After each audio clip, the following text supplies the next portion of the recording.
Students, तो चलिए शुरू करते हैं आज का क्वेश्चन। तो आज का क्वेश्चन है गेट टी 2024 जो एआई से है। ये जो क्वेश्चन है वो बायसियन नेटवर्क का है। इसमें जो है सो 4 रैंडम वेरिएबल है, बर्नौली और conditional probability. So I hope आप लोग रैंडम वेरिएबल और कंडीशनल प्रोबेबिलिटी जानते हो, जो कि प्रोबेबिलिटी एंड स्टैट्स मॉड्यूल से है। हम लोग इस क्वेश्चन में देखेंगे कि इसमें एआई से जो बायसियन नेटवर्क का कंसेप्ट है वो कैसे सॉल्व होगा इसमें। तो इसका जो मेन प्रॉब्लम है वो इससे है, ये फिगर से।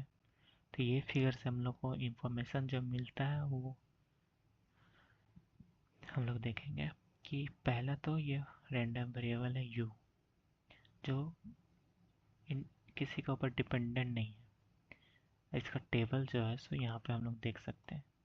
u किसी के ऊपर डिपेंडेंट नहीं है, u इक्वल टू 0 और 1 का सेम ही प्रोबेबिलिटी है 0.5। मगर जो v रैंडम वेरिएबल है वो u का ऊपर डिपेंडेंट है। ये हम लोग टेबल से भी देख सकते हैं कि u तो दिया हुआ है मगर साथ में v भी दिया हुआ है। तो इसका मतलब u पे डिपेंडेंट है v।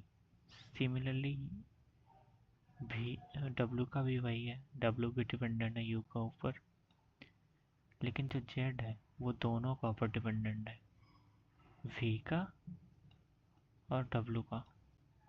तो टेबल भी उसी प्रकार दिया हुआ है, तो हम लोग देख सकते हैं v या w और यहाँ z। तो समरी में हम लोग ये लिख सकते हैं कि p probability of p probability of u v w z, ये होगा प्रोबेबिलिटी ऑफ u, क्योंकि u किसी के ऊपर डिपेंडेंट नहीं है। प्रोबेबिलिटी ऑफ v, लेकिन ये डिपेंडेंट है u के ऊपर, तो हम लोग ऐसे लिखेंगे, जो कि कंडीशनल प्रोबेबिलिटी है, आप लोग जानते ही होंगे। सिमिलरली w का भी हम लोग वैसे ही लिखेंगे। और क्योंकि z दो रैंडम वेरिएबल के ऊपर डिपेंडेंट है, v एंड w, तो हम लोग 2 लिखे हैं।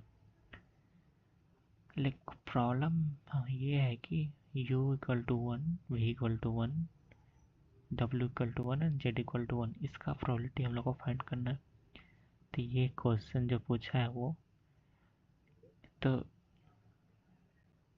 हम लोगों ने ये ब्रेक डाउन कर लिया है इसके हेल्प से।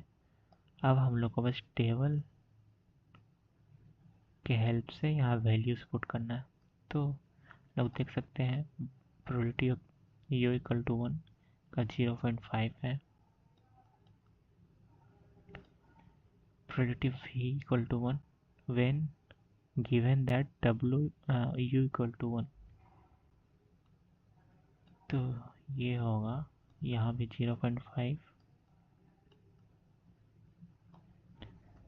इसके लिए 1 है, देख सकते हैं हम लोग, और इसके लिए ये 1 1 और ये भी 1, तो 0.5। तो जब हम लोग इसको मल्टीप्लाई करेंगे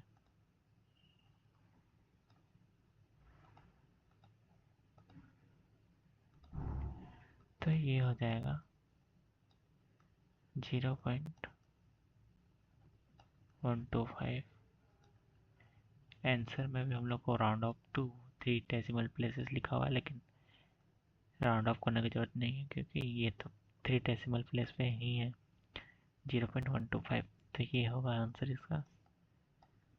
थैंक यू।